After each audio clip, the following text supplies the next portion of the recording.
नमस्कार, आप देख रहे हैं वीयू न्यूज पावर्ड बाय विनय उजाला। आइए नजर डालते हैं 14 फरवरी 2026 के प्रमुख खबरों पर। बांग्लादेश चुनाव में 300 सीट में सिर्फ 3 हिंदू उम्मीदवार जीते। 20 साल में अल्पसंख्यक प्रतिनिधि सबसे कम। भारत, जापान और इंडोनेशिया की नौसेनाओं ने किया युद्धाभ्यास, सुरक्षा और सहयोग बढ़ाने पर जोर। दुनिया भर में दुश्मन हमसे डरते हैं, मादुरो के खिलाफ सैन्य कार्रवाई में खुश होकर बोले ट्रंप। कैरिबियाई सागर में ड्रग तस्कर जहाज पर अमेरिका का हमला, 3 की मौत, सामने आए घातक वीडियो। अमेरिका में 22 वर्षीय भारतीय छात्र लापता, तलाश तेज। कोलोराडो में विमान हादसा, 4 लोगों की मौत। महाशिवरात्रि पर पशुपतिनाथ मंदिर पहुंचेंगे 8 लाख श्रद्धालु। इंडिगो फ्लाइट को बम से उड़ाने की धमकी, टॉयलेट में मिला लेटर। कोलकाता एयरपोर्ट पर सुरक्षा alert. Assam highway air strip पर वायुसेना का पराक्रम, चीनी सीमा के पास भारतीय वीरों ने दिखाया दम। पीएम मोदी और उपराष्ट्रपति ने बलिदानी वीर जवानों को दी श्रद्धांजलि, अदम्य साहस को किया याद। जजों को परफेक्ट मान लेने से न्यायिक नेतृत्व को नुकसान होता है, सीजेई की बैठक में बोले सीजेआई सूर्यकांत।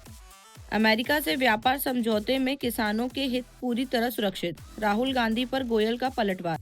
दिल्ली में एआई इम्पैक्ट समिट से पहले 5 स्टार होटल में कमरे महंगे, किराया 60,000 रुपए प्रति रात से ऊपर। दिल्ली रिकॉर्ड बजट के साथ एमसीडी का बड़ा दाव, शहर की साफ सफाई सेवाओं पर बढ़ेगा खर्च। दिल्ली के उद्योग भवन मेट्रो स्टेशन का नाम बदला, अब हुआ सेवा तीर्थ भवन। कांग्रेस में फेरबदल, छिंदवाड़ा समेत 4 जिलों की कार्यकारिणी पर ब्रेक, एआईसीसी ने तय की नई संख्या। जीएमसी में एमबीबीएस छात्रा मौत मामला गरमाया, आधी रात हॉस्टल पहुंची पुलिस, जूनियर डॉक्टर ने जताया विरोध।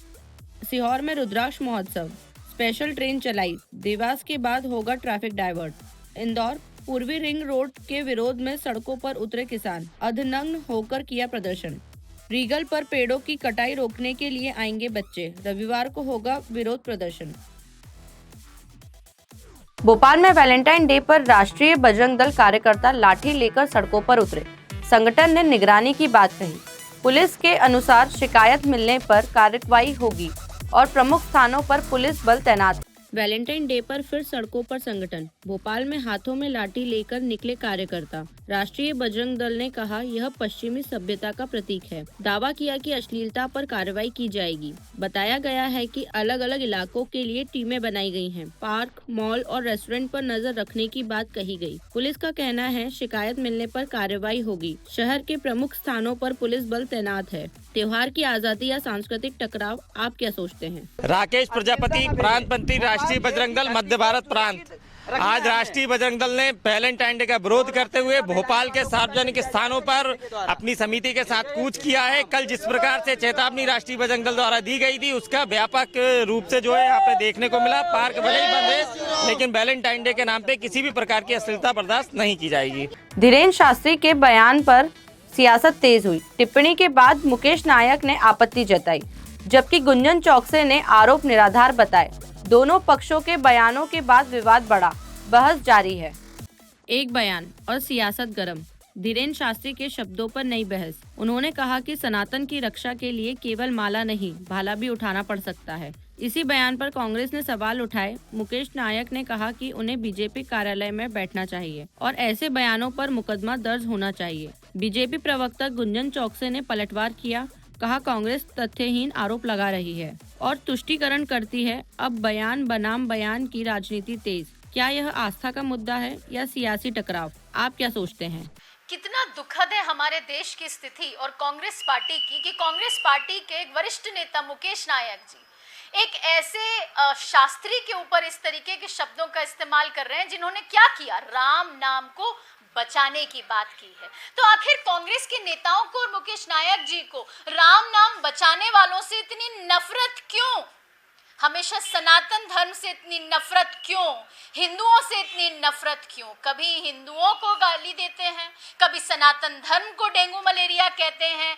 इस तरीके के बयानबाजी से एक चीज तो साफ है कि ये तुष्टीकरण की राजनीति करते करते आज इतना नीचे गिर गए हैं कांग्रेस के नेता कि राम जी के नाम को भी राजनीति में घसीट के ले आए और जो राम नाम को बचाने का काम कर रहे हैं उन पे इस तरीके की सत्यहीन, तथ्यहीन, निराधार और इस तरीके के जो लाछन लगाने का काम कर रहे हैं, शर्म आनी चाहिए उन्हें। इंदौर में बोर्ड परीक्षा के बीच सोशल मीडिया पर फर्जी पेपर लीक होने का मामला सामने आया।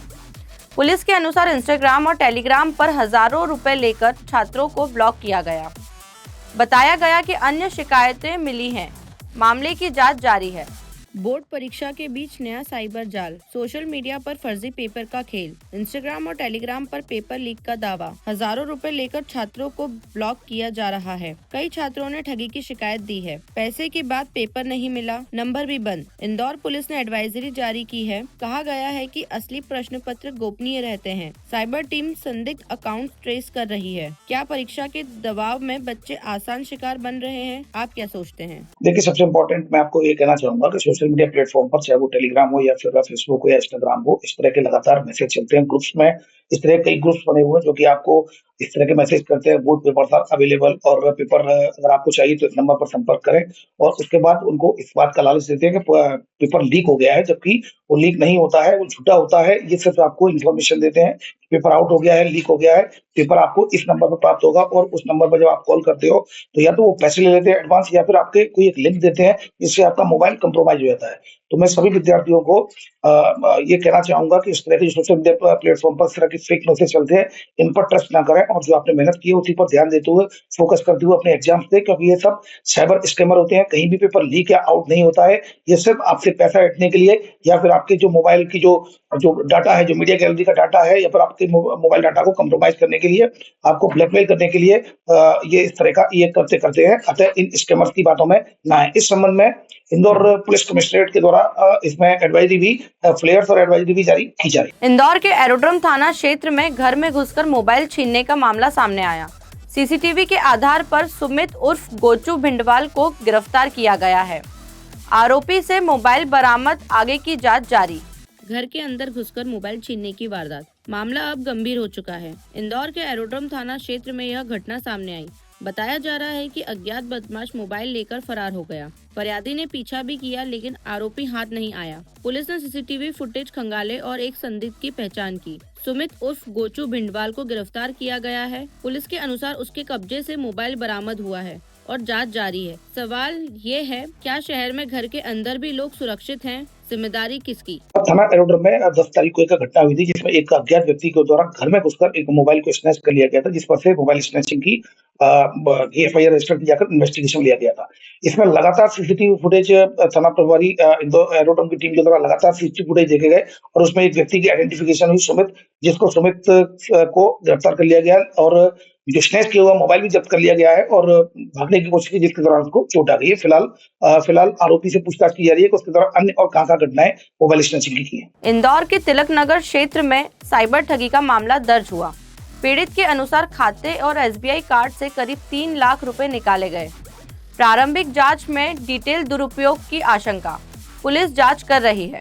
बिना लिंक क्लिक किए, बिना ओटीपी दिए खाते से उड़ गए 3 लाख रुपए। इंदौर के तिलक नगर थाना क्षेत्र में साइबर ठगी का मामला दर्ज हुआ है। पीड़ित के अनुसार उसके सेविंग अकाउंट से 15,000 रुपए कटे। इसके बाद एसबीआई क्रेडिट कार्ड से लगभग 2,99,000 रुपए खर्च किए गए। बताया जा रहा है कि इस रकम से महंगे मोबाइल खरीदे गए। 3 एप्पल आईफोन और एक सैमसंग गैलेक्सी S24 की डिलीवरी गुरुग्राम में कराई गई। प्रारंभिक जाँच में कार्ड क्लोनिंग या डिटेल्स के दुरुपयोग की आशंका जताई जा रही है। पुलिस जांच में जुटी है, लेकिन सवाल ये है कि आखिर डाटा लीक हो कहां रहा है? आप क्या सोचते हैं? फरियादी के द्वारा थाना तिलक नगर में एक साइबर फ्रॉड की एफआईआर रजिस्टर कराई गई है। उसने घटना इस प्रकार बताई कि उसको पता नहीं था कि उसने न कभी किसी को ओटीपी दिया, न ही कोई किसी प्रकार की कोई एपीके फाइल डाउनलोड की, न ही कोई लिंक को डाउनलोड किया, क्लिक किया। एक दिन अचानक उसके अकाउंट से 15,000 रुपये, जो कि सेविंग अकाउंट था, जब 15,000 रुपये कटे, तब उसने बैंक से पूछा, तो बैंक वालों के द्वारा बताया गया कि आपके जो क्रेडिट कार्ड है एसबीआई बैंक का, उसका भी इस्तेमाल करते हुए लगभग 2,99,000 के अलग अलग ट्रांजैक्शन हुए हैं, और जिसमें से 15,000 सेविंग अकाउंट से और चले गए हैं। और ये सारे पेमेंट जो 3 लाख के, लगभग 3 लाख के जो पेमेंट हुए हैं, वो मोबाइल कंपनी को पेमेंट हुए, जिसमें इसके जो स्कैमर है, स्कैमर के द्वारा 3 iPhone 16, जो कि 2 वाइट कलर के और एक ब्लू कलर का, इसके अलावा एक सैमसंग गैलेक्सी वाला S24 मॉडल और मोटरोला, कुल मिलाकर 5 फ़ोन खरीदे, और सभी 256 GB के थे। और उनकी जो डिलीवरी जो हुई है वो हरियाणा में हुई है, गुड़गांव हरियाणा में हुई है। तो इस पर से उसको समझ में आ गया कि क्रेडिट कार्ड के नाम से उसके साथ धोखाधड़ी हुई है। इस पर से थाना तिलक नगर में धोखाधड़ी की विभिन्न धाराओं में 316, 318 BNS के तहत केस रजिस्टर किया कर इन्वेस्टिगेशन किया गया। ऐसे ही खास खबरों के लिए बने रहिए हमारे साथ वीयू न्यूज़ पर, पावर्ड बाय विनय उजाला।